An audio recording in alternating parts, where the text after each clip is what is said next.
channel. So today we're doing another video on one of my dad's cars. Here is a 57 Chevy Convertible. It's had for many years, and let's go. So how many years have you had the car, Dad? Probably since early 1980s. Yeah. It wasn't like this when I got it. Basically, it was a left-hand drive. Obviously, this is right-hand. Did a lot of conversion to drive it because back then you could not drive a left-hand vehicle on the road. You had to engineer it and convert it. And a few years after I had it, I did the conversion, then the rules came in to change it. So I missed out by a few years, but I actually like driving on the right side of the road when you're on the right side of the road. Yeah. But saying that, there's no difference riding on the left hand, only overtaking, basically. I was in a garage up near the country, near Ballarat, and the guy who had it covered in a tarp, and I didn't see it in the corner. I actually went there to see another car. Yeah. What type of condition was it in?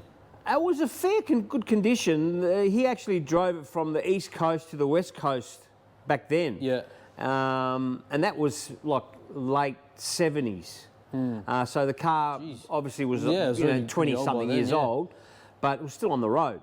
So and not only that, but it was complete. It was all the trim was on there. There was nothing missing off it. So I thought to myself, it's a better go to buy a complete car.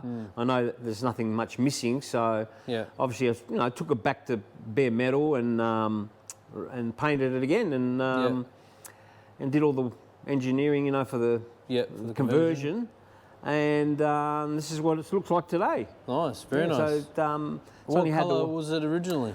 Originally, I think it was like a blue, but faded. It was very faded. Yeah. The colour. I'm not sure exactly what. I think it's called Lasper blue or something. I'm not sure exactly the word on it, but it didn't bother me. I wanted to do this colour. Different. And it's nice actually blue. a colour from a Volvo. Oh, there you go. Yeah. So saying that, a lot of people think it's a Chev blue. Yeah, it suits it. That's for sure. And I like the colour because it had that deep blue colour, and that's what I did. Yeah. So everyone to their own. What was it like restoring it? Did you have any troubles? No, just a few bullet holes in the doors.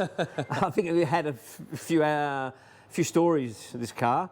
It was on the left-hand side door. There was about 3 bullet holes, so maybe someone was taking a pop shot at the driver. Yeah. But who knows? Bit of history. Yeah, bit of history. I actually put a Continental kit in the back of it. Yeah. Because it wasn't there. It was just a straight bumper. I didn't have the twin aerials at the back. I just had the one aerial. So I like the Continental kit. It gives it a bit more bling. Yeah, definitely. Yeah. I mean, it suits all Chevys that have the Continental kit. It really suits a lot of Impalas have them, so I thought I'd put one on the 57. Yeah. So what engine is in it? 283. Yeah. Engine. Originally, I put a 350 in it. As you do. But then we had some bit of hiccups with the engineering. Yeah, with the traffic authority. They didn't want a 350 because it didn't come out in a 350. And I said, well, there's not much horsepower difference. Yep. And I suppose if I didn't have the valve covers saying 350 on them, they wouldn't know the difference. But then again, I said, I better change it. And I put it to 283. And she pulls really well, pulls really well. It's not the original motor to the car. Yep. But it's original 283 for the period. Yeah. So just enough to cruise in. Yeah, well, it is a cruiser. It is a cruiser. Oh yeah. So they've got an interesting sticker on the side of the windshield. Yeah, that sticker was on there. It says SCTA, which is a racing sticker for the Southern Californian Timing Association. Yeah. I don't think it was being on the salt flats, doing speed records, but. So it's an original sticker when you got the car? Well, I got the car, it was already on there.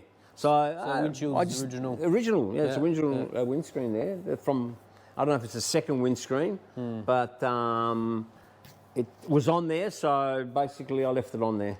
Yeah. Beautiful. So was it hard sourcing any of the chrome? Because there's a lot of chrome on this car. Well, all the chrome, look, 80% of the chrome the trim, the stainless around the windows are all original. Yeah. I did back then. We did a lot of re-chroming. The flashes, repro ones, because they were too far gone. And you know, all the fin mouldings and chrome, the front bumpers, they're all original to the car. Yeah. Except the rockets, they're not. Yeah, so, you know, the idea is when you buy a car, make sure everything's on there, you know, because then you're chasing everything, especially back in the 80s. A lot of things were starting to get remanufactured, but some trim wasn't done. So you'd have to try to find original. Yeah. Looks good, and even after all these years, you know, being on the road, it still looks good. It's always garaged, and obviously, you know, being a convertible, you actually, you know, pick the nice days to drive it. Yeah, exactly. You don't want to be caught in the rain. But saying that, I have been caught in the rain. All right, well, thanks for taking the time to let me show the world your car, Dad. It's a beautiful classic you got there. And yeah, that's it. All right, we'll see you in the next video, guys. Take care. See ya.